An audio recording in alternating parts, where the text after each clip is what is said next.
Hello everyone students. बच्चों, आज की जो लेक्चर है वो है चिकपी क्रॉप के ऊपर। चिकपी क्रॉप के बारे में आज हम पूरी पैकेज ऑफ प्रैक्टिस पढ़ने वाले हैं और जो भी मोस्ट इम्पॉर्टेंट चीज़ें हैं उसी को हम डिस्कस करेंगे, जो एग्ज़ाम पॉइंट ऑफ व्यू से काफ़ी इंपॉर्टेंट है और अक्सर एग्जामों में जो चीज़ें पूछी जाती है। क्लियर है? तो वन बाय वन शुरू करेंगे चिकपी क्रॉप के बारे में, सारी डिटेल कम्प्लीटली। सबसे पहले बात करते हैं इसके कॉमन नेम की कि क्या इसका कॉमन नेम है ना। कॉमन नेम के बारे में मतलब वन बाय वन हम सारी चीज़ें यहाँ पे डिस्कस करेंगे। सबसे पहले बात करते हैं इसके कॉमन नेम की, इसको क्या क्या बोला जाता है। ठीक है, क्या इसको बोला जाता है? चिकपी को जनरली क्या बोला जाता है? ग्राम। क्या बोला जाता है? ग्राम। और इसको क्या बोला जाता है? इसको बंगाल ग्राम भी बोला जाता है। ठीक है, बंगाल ग्राम भी इसको बोला जाता है। चिकपी बोला जाता है, बंगाल ग्राम इसको बोला जाता है। ठीक है, और सिर्फ ग्राम भी बोला जाता है, चिकपी ग्राम या बंगाल ग्राम इसको बोला जाता है। साइंटिफिक नेम की बात कर रहे हैं, इसके बॉटनिकल नेम की बात करें तो इसका बॉटनिकल नेम क्या है? बॉटनिकल नेम क्या है इसका? बॉटनिकल नेम है साइसर एरिटिनम। क्या है?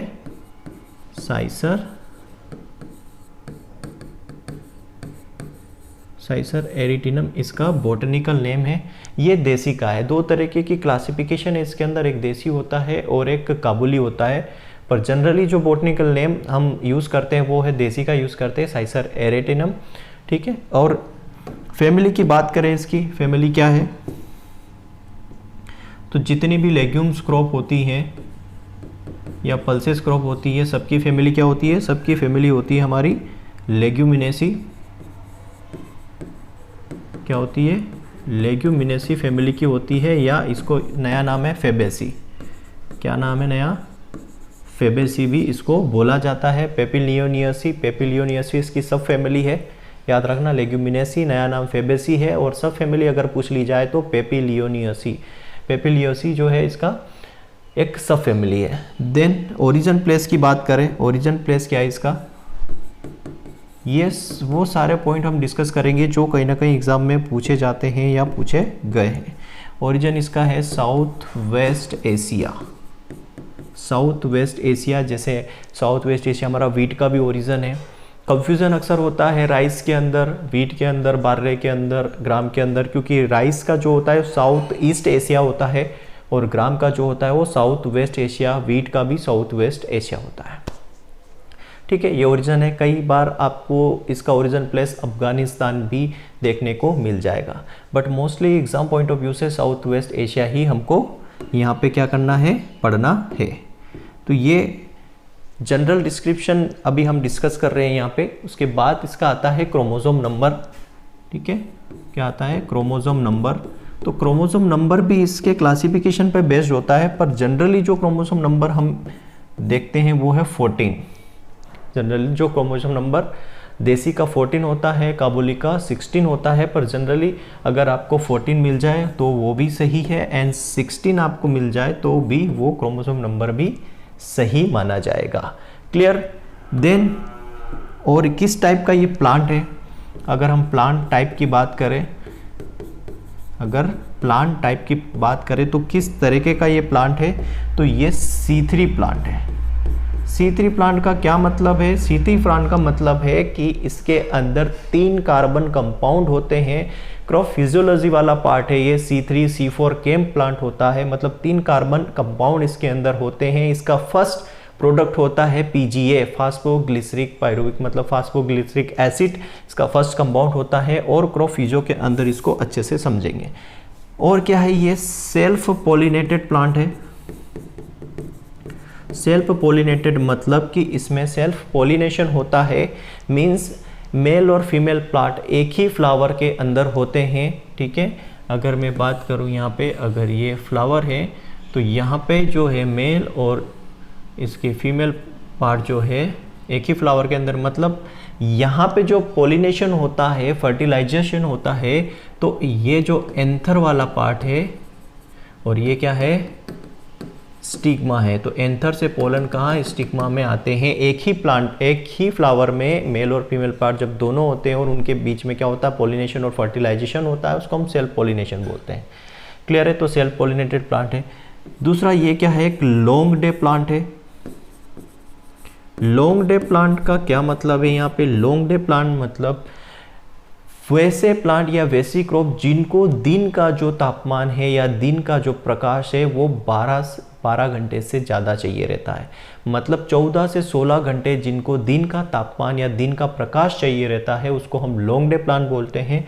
और जितनी भी रबी क्रॉप है, हमने क्लासिफिकेशन पढ़ा है अभी, क्लासिफिकेशन के अंदर जितनी भी रबी क्रॉप है, ऑल रबी क्रॉप्स के जो प्लांट है वो क्या है? लॉन्ग डे प्लांट है। क्लियर है? क्योंकि रबी सीजन के जो प्लांट होते हैं उनको दिन में लंबे प्रकाश की आवश्यकता होती है, लगभग 14 से 16 घंटे, 14 से 16 आवर्स लाइट की ज़रूरत पड़ती है। इनको हम लॉन्ग डे प्लांट बोलते हैं। तो यहाँ पे जो हमारा ग्राम है वो भी क्या है? लॉन्ग डे प्लांट है।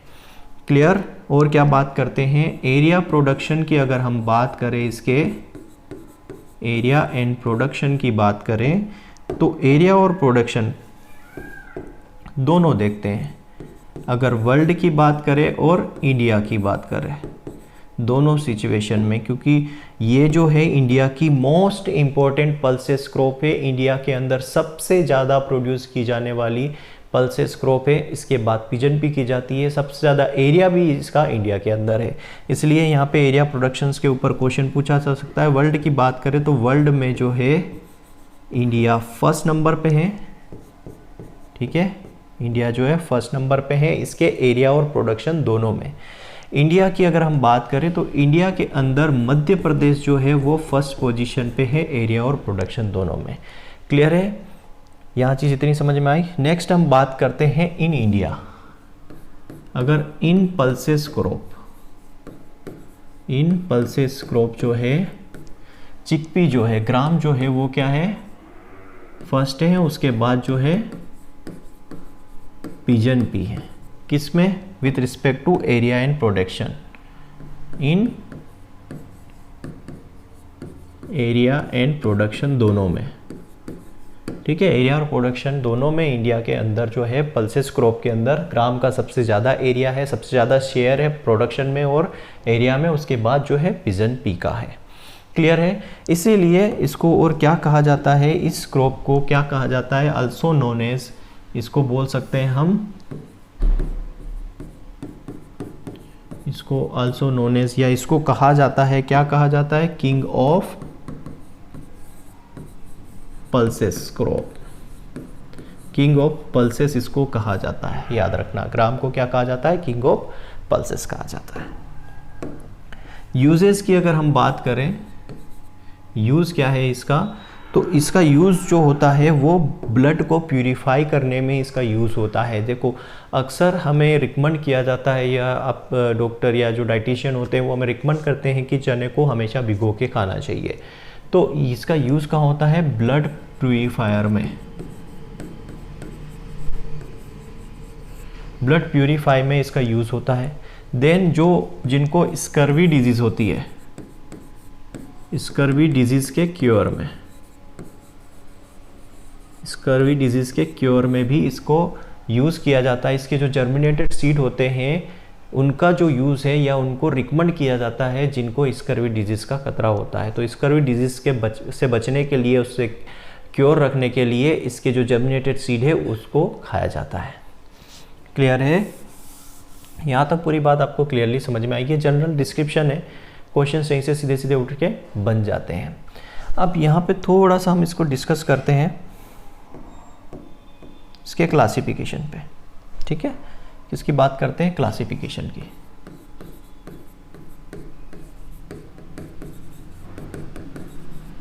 क्लासिफिकेशन की बात करते हैं तो दो तरीके का क्लासिफिकेशन है यहाँ पे। मीन्स क्या है यहाँ पे? एक तो देसी चना होता है, ये क्या है? देसी, जिसको हम क्या बोलते हैं? ब्राउन ग्राम। देसी को ब्राउन ग्राम बोला जाता है। और एक होता है काबुली,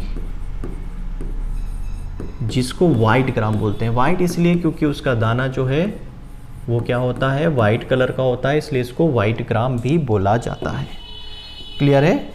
अब जो देसी या ब्राउन ग्राम है उसका जो बॉटनिकल नेम है उसको क्या है? बॉटनिकल नेम साइसर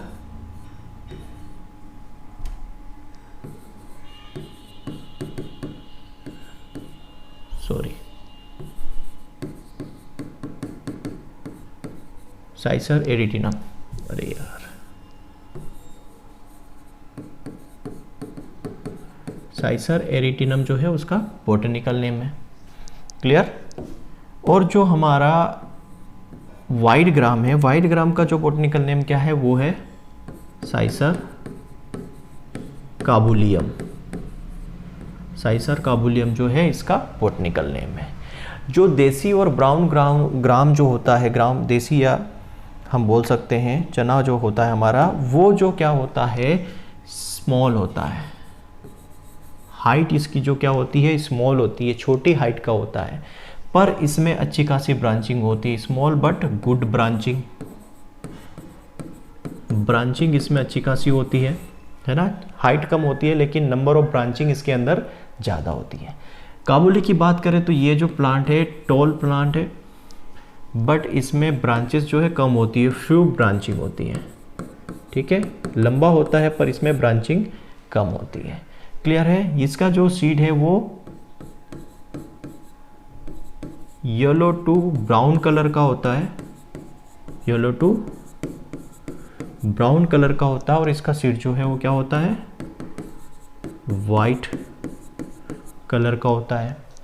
क्लियर है। यहाँ पे जो है सीड की साइज जो होती है स्मॉल सीडेड है, क्या है, स्मॉल सीडेड है, और ये जो होता है वो बोल्ड सीडेड होता है, वाइट कलर का है, बोल्ड, इसके सीड की साइज जो है ज़्यादा होती है।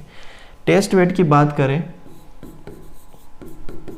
इसका जो टेस्ट वेट होता है वो लगभग 140 to 259 ग्राम होता है, 140 to 259 ग्राम। टेस्ट वेट क्या होता है उसके बारे में बताऊंगा। इसका जो टेस्ट वेट होता है वो कितना होता है, ओबियसली बोल्ड सीडेड है तो इसका टेस्ट वेट भी ज़्यादा होगा, 262 लेके 450 ग्राम इसका जो है टेस्ट वेट होता है।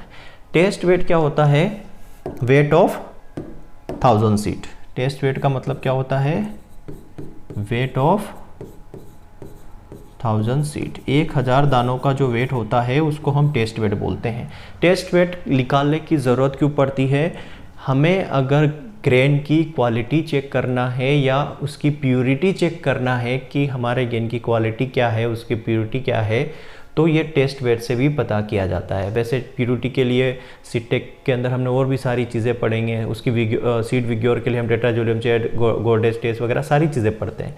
पर सीड टेस्ट वेट और एक होता है सीड इंडेक्स, वो 100 सीड का जो वेट होता है उसको सीड इंडेक्स बोलते हैं।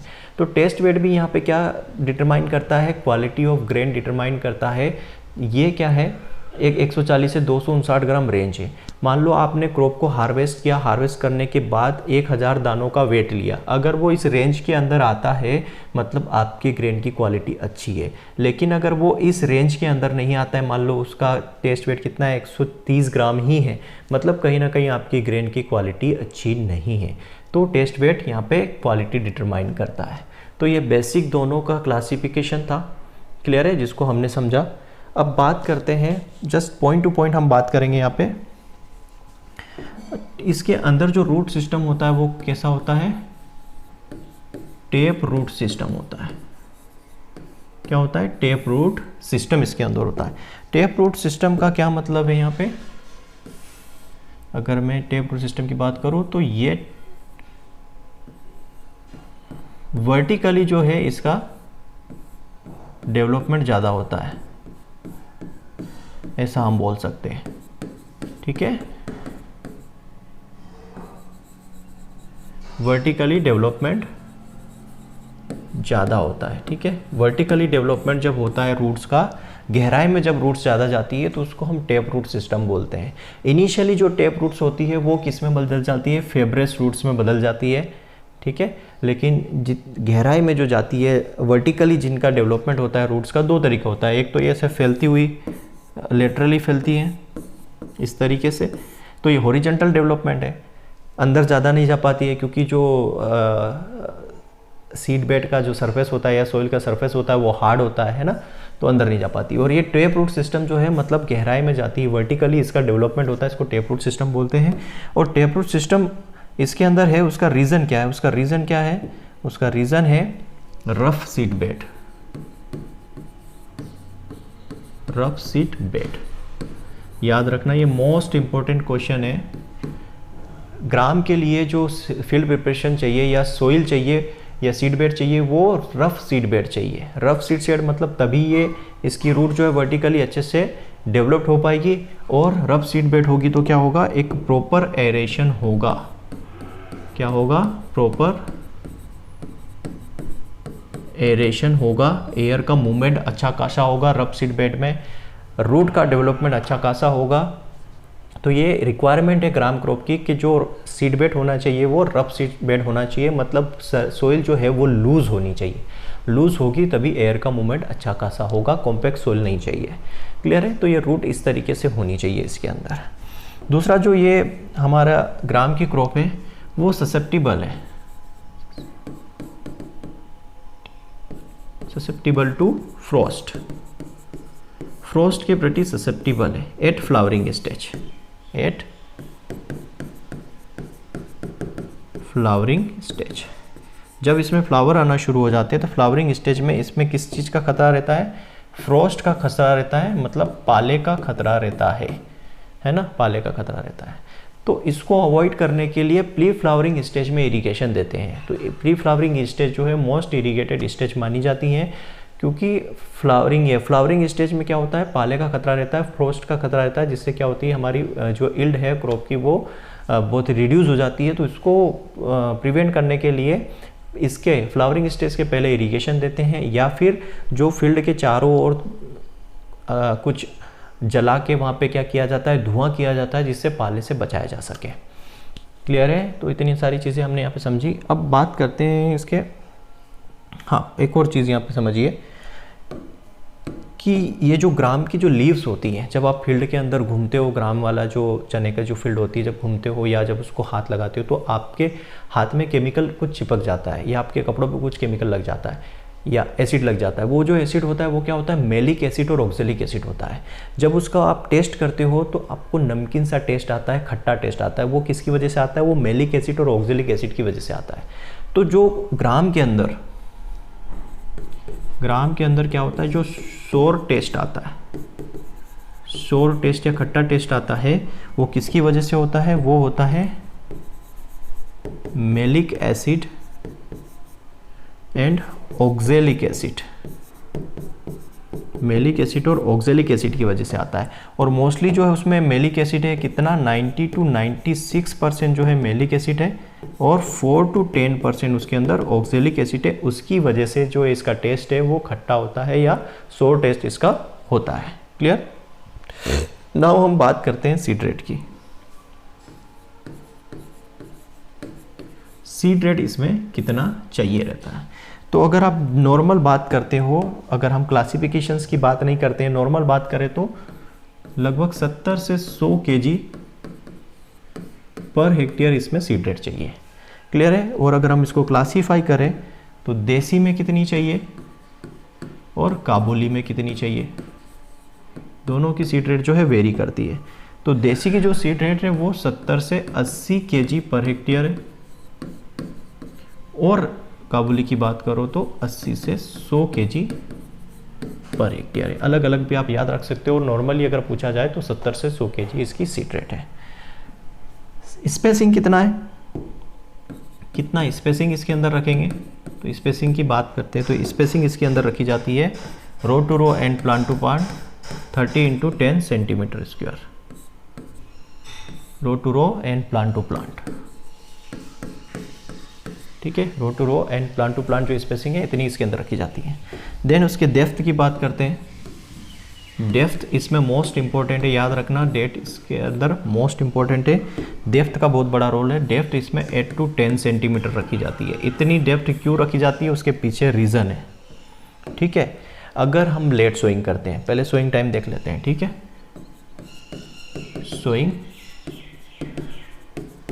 सोइंग टाइम हम देख लेते हैं।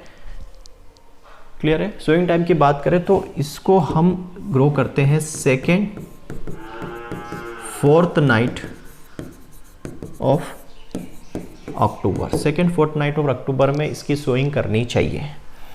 अब इसकी डेप्थ जो है 8 से 10 सेंटीमीटर क्यों रखते हैं, उसके पीछे रीज़न है। पहला, अगर मान लो हम लेट सोइंग करते हैं, अगर हम लेट सोइंग करते हैं तो यहाँ पे एक मेजर इंसेक्ट का है अटैक होता है, वो है हेलिकोवर्पा, मतलब जो हम बोल सकते हैं पोड बोरर, इसका अटैक होता है सबसे ज़्यादा, ये मेजर पेस्ट है इसका। दूसरा, अगर हम अर्ली सोइंग करते हैं, अर्ली सोइंग बोल सकते हैं, या फिर हम बोलें सेलो सोइंग। सेलो सोइंग मतलब अगर हम 8 से 10 सेंटीमीटर डेप्थ ना रखकर 4 से 5 सेंटीमीटर डेप्थ रखिए तो यहाँ पे अटैक होता है किसका, डिजीज़ का। किस डिजीज़ का, विल्ट का यहाँ पे अटैक होता है अच्छा खासा। इसलिए इसकी जो डेप्थ है 8 से 10 सेंटीमीटर रखी जाती है ताकि इसका विल्ट का अटैक ना हो, विल्ट से हम इसको रोक सके, प्रिवेंट कर सके। अगर हम जल्दी सोइंग करेंगे या सेलो सोइंग करेंगे, मतलब कि अगर हम उसकी डेप्थ कम रखते हैं, 4 से 5 सेंटीमीटर ही रखते हैं, तो वहाँ पे विल्ट का अटैक बहुत ज़्यादा होता है। और अगर लेट सोइंग करते हैं तो वहाँ पे हेलिकोवर्पा आर्मीजेरा जो बोरर है उसका अटैक होता है। तो इससे बचने के लिए वहाँ पे 8 से 10 सेंटीमीटर क्या रखते हैं, हम डेप्थ रखते हैं। Sowing time 1/4 night of October इसकी रखी जाती है। क्लियर। नेक्स्ट हम जो बात करेंगे इसकी, नेक्स्ट हम बात करेंगे इरिगेशन मैनेजमेंट की या वाटर मैनेजमेंट की, है ना। इरिगेशन की अगर बात करें तो इसमें इरिगेशन जो है most critical stage, most critical stage की अगर हम बात करें तो भी मैंने बताया कि इसमें पाले का अटैक होता है, और उस पाले के अटैक से बचने के लिए हम इसमें इरिगेशन कब देते हैं, प्री फ्लावरिंग में। एक तो प्री फ्लावरिंग स्टेज, सेकेंड कब, जब पॉड बनना शुरू हो जाते हैं, तो पॉड डेवलपमेंट के टाइम। तो ये 2 स्टेज है जो मोस्ट क्रिटिकल स्टेज है जहाँ पर हमें पानी देना चाहिए। हमें अवॉइड करना चाहिए इरिगेशन कब, avoid irrigation at the time of flowering. Flowering stage में इरिगेशन को अवॉइड करना चाहिए, ठीक है, क्योंकि यहाँ पे सबसे ज़्यादा फ्रॉस्ट का अफेक्ट आता है। वीड मैनेजमेंट की बात करते हैं। वीड मैनेजमेंट की अगर बात करें तो यहाँ पे हम क्या यूज़ करते हैं वीड मैनेजमेंट में, पीपीई में यूज़ करते हैं, मतलब pre plant incorporation. Pre plant incorporation मतलब सोइल एप्लीकेशन हम करते हैं, सोइल में फर्टिलाइज़र या हम क्या बोलते हैं हर्बिसाइड यूज़ करते हैं। तो वो कौन सा है, वो है फ्लूक्लोरालीन। क्लियर है। और प्री इमरजेंस में हम यूज़ करते हैं ग्राम के अंदर, प्री इमरजेंस में क्या यूज़ करते हैं, पेंडीमेथिलीन। पेंडीमेथिलीन यूज़ किया जाता है वीट को कंट्रोल करने के लिए। सीड ट्रीटमेंट की अगर मैं बात करूं, तो सीड ट्रीटमेंट किससे करते हैं, सीड ट्रीटमेंट करते हैं बाविस्टिन से। बाविस्टिन से सीड ट्रीटमेंट किया जाता है ताकि विल्ट डिजीज से बचा जा सके, विल्ट को हम कंट्रोल कर सकें। तो ये इरिगेशन एंड वीट मैनेजमेंट की बात हो गई। नाउ हम बात करते हैं वैरायटी की। वैरायटीज़, ग्राम में कौन कौन सी जो है वैरायटी है, मोस्ट इम्पॉर्टेंट है। तो सबसे पहले अगर मैं बात करूँ इसके अंदर वैरायटी की, तो वो है अवरोधी। कौन सी वैरायटी है, अवरोधी। अवरोधी जो वैरायटी है वो मोस्ट इम्पॉर्टेंट है, क्योंकि ये विल्ट रेसिस्टेंट वैरायटी है। विल्ट रेसिस्टेंट वैरायटी है। कौन सी वैरायटी है, विल्ट रेसिस्टेंट वैरायटी है। सेकेंड अगर मैं बात करूं यहाँ पे तो वो है गौरव। गौरव वैरायटी है, ये भी मोस्ट इम्पॉर्टेंट है। क्यों इम्पोर्टेंट है, मोस्ट इम्पॉर्टेंट है, क्योंकि ये ब्लाइट रेसिस्टेंट है। ये ब्लाइट रेसिस्टेंट है। कौन सा ब्लाइट, एस्कोचीटा ब्लाइट।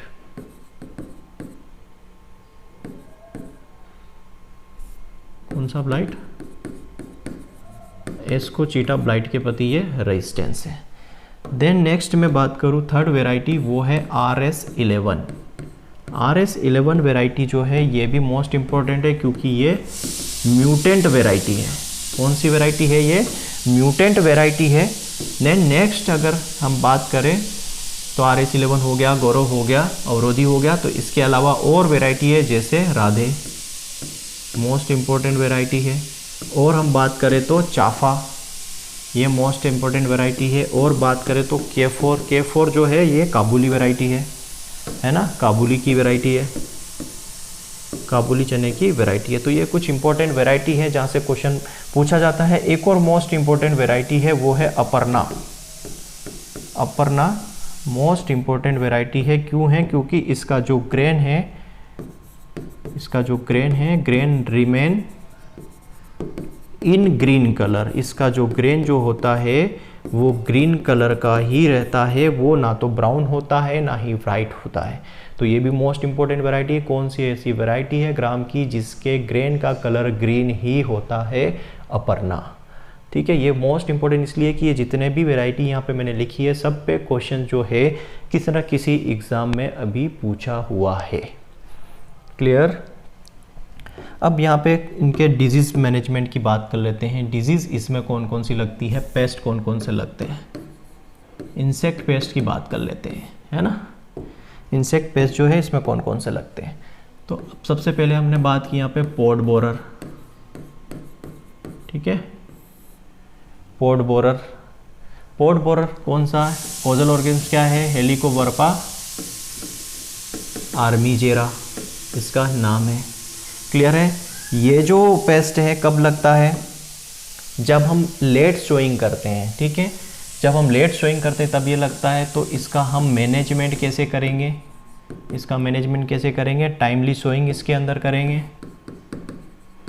क्या है? टाइमली सोइंग इसके अंदर हम करेंगे, या फिर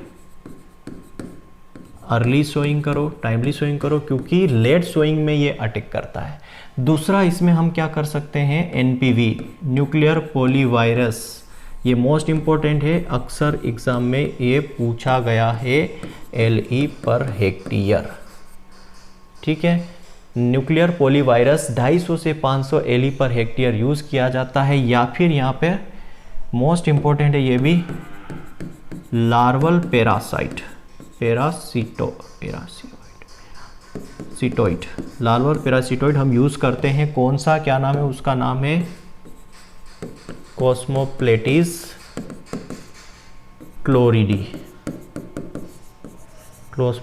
क्लोरिडी। ये बायोलॉजिकल कंट्रोल हम करते हैं, लार्वल पैरासीटोइड कंट्रोल हम करते हैं। तो ये मोस्ट इंपॉर्टेंट है इस पॉड बोरर के लिए। नेक्स्ट जो है इसमें पेस्ट है वो है कटवर्म, और उसका बोटनिकल या कॉजल ऑर्गेनिज्म क्या है? वो है एग्रोटिस स्पिलोन, और इसको कंट्रोल किया जाता है मेलाथियन से। मेलाथियन इसके थ्रू कंट्रोल इसको किया जाता है। नाउ हम बात करें यहाँ पे डिजीज़ की। ये तो पेस्ट हो गया। अगर हम डिजीज़ की बात करें तो इसमें डिजीज़ भी दो मोस्ट इम्पोर्टेंट है। एक तो है विल्ट किसकी वजह से? विल्ट का कॉजल ऑर्गेनिज्म क्या है यहाँ पे? Fusarium oxysporum. क्या है? Fusarium oxysporum. फ्यूजेरियम ऑक्सीस्पोरम इसका कॉजल ऑर्गेनिज्म है विल्ट का। और विल्ट में होता क्या है? इसकी जो लीफ है, लीफ की ड्रूपिंग होने लगती है, पत्तियां सूख जाती है, गिरने लगती हैं, इसका जाइलम वेसिल जो है वो चौक हो जाता है। क्लियर है? और ये जो है मोस्ट इंपॉर्टेंट में याद रखने वाली क्या बात है इसमें? ये सोइल बोर्न डिजीज़ है। ये जो है सोइल बोर्न डिजीज़ है। सेकेंड अगर हम बात करें, सेकेंड क्या है? वो है एस्कोचीटा ब्लाइट। ठीक है, एस्कोचीटा ब्लाइट। और इसका कॉजल ऑर्गेनिज्म क्या है? इसका कॉजल ऑर्गेनिज्म है एस्कोचीटा बरई, इसका कॉजल ऑर्गेनिज्म है। ये जो है सीड एंड सोइल बोर्न दोनों है। कौन सी डिजीज है? Seed and soil borne. मतलब इसके जो स्पोर है वो सीड और सोइल दोनों में, मतलब ये किसकी वजह से फैलती है? सीड के थ्रू भी फैलती है और सोइल के थ्रू भी फैलती है। एस्कोचीटा ब्लाइट में होता क्या है? सिर्फ रूट को छोड़ के पूरा का पूरा प्लांट अफेक्ट होता है। क्लियर है? तो ये पूरा डिस्क्रिप्शन था। अब यहाँ पे हम इसकी एक इम्पॉर्टेंट प्रोसेस के बारे में समझेंगे।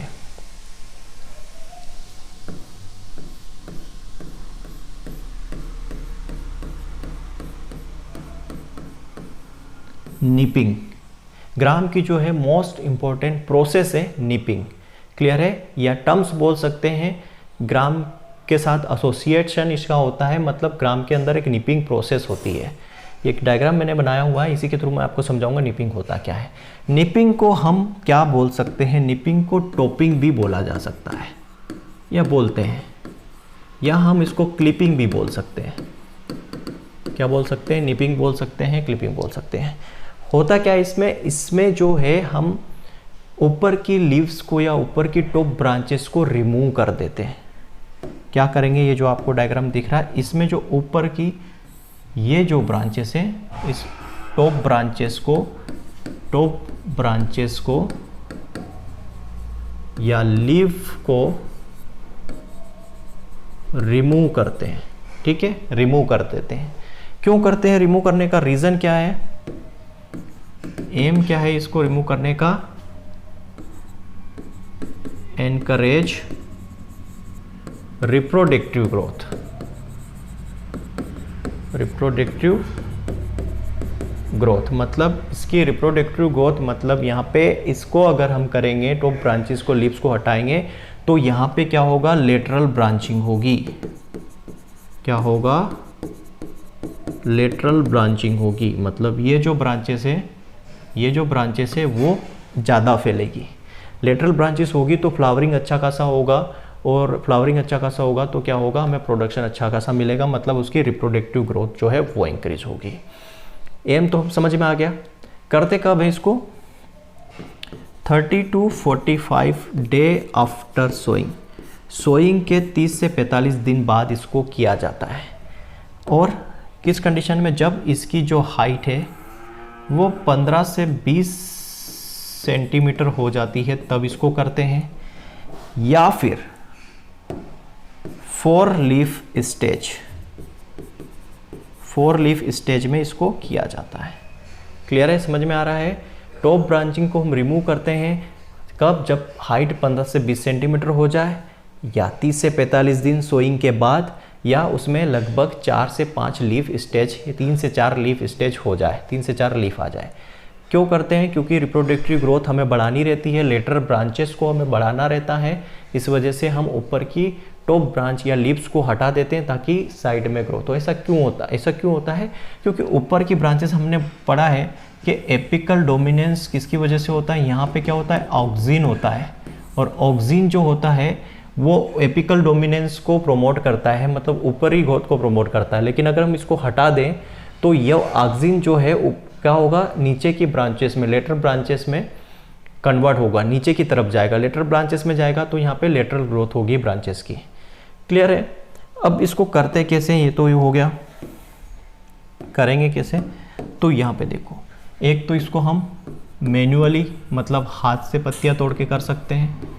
दूसरा, इसके अंदर हम क्या कर सकते हैं? फ्लॉक ऑफ शीप को रैपिडली वहाँ से पास कर सकते हैं। फ्लॉक ऑफ शीप मतलब जो भेड़ का झुंड होता है उसको हम वहाँ से गुजार देंगे फील्ड के अंदर से, तो वहाँ पे वो क्या करेंगे? ऊपर की पत्तियों की ग्रेजिंग हो जाती है, मतलब वो ऊपर की पत्तियों को खा लेते हैं, तो हो सकता है। तीसरा है यहाँ पे हम केमिकल यूज़ करते हैं। केमिकल कौन सा यूज़ करते हैं इसको करने के लिए? केमिकल यूज़ करते हैं TIBA chemical at the rate of 75 ppm।